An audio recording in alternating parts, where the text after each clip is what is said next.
Et vous êtes sur TV5 Monde. Merci d'être fidèle à 64 minutes. Place à la une francophone.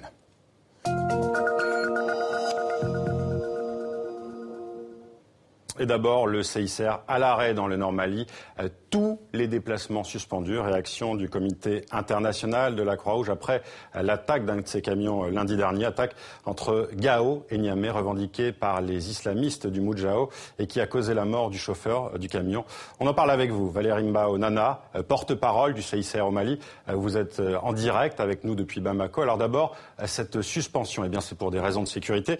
Et va-t-elle se prolonger ?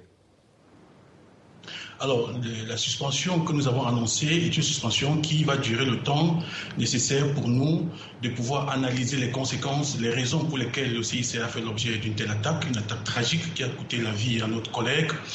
Alors, il faudrait bien qu'on puisse en savoir davantage et en second lieu, qu'on puisse aussi se rassurer que nous aurons les garanties de sécurité nécessaires parce qu'il est question pour nous de prendre des dispositions pour pouvoir éventuellement reprendre nos activités, mais dans des conditions précises, c'est-à-dire ne pas exposer nos équipes, ne pas exposer les populations bénéficiaires et ne pas aussi prendre des risques qui ne sont pas nécessaires.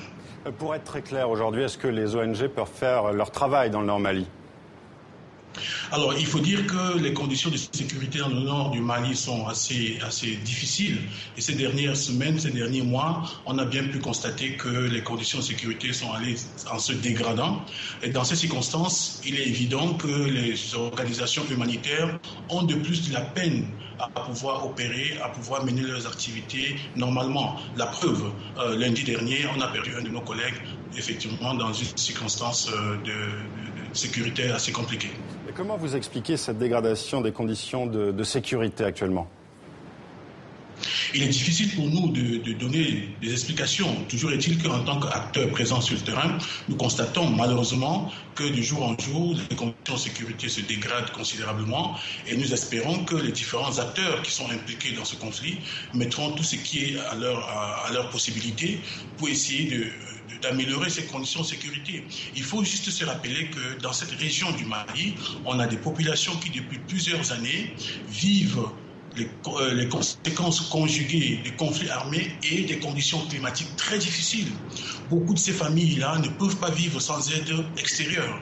Alors, si les conditions de sécurité ne sont pas réunies, il devient extrêmement difficile pour les acteurs humanitaires de pouvoir apporter de l'aide à ces populations qui en ont extrêmement besoin.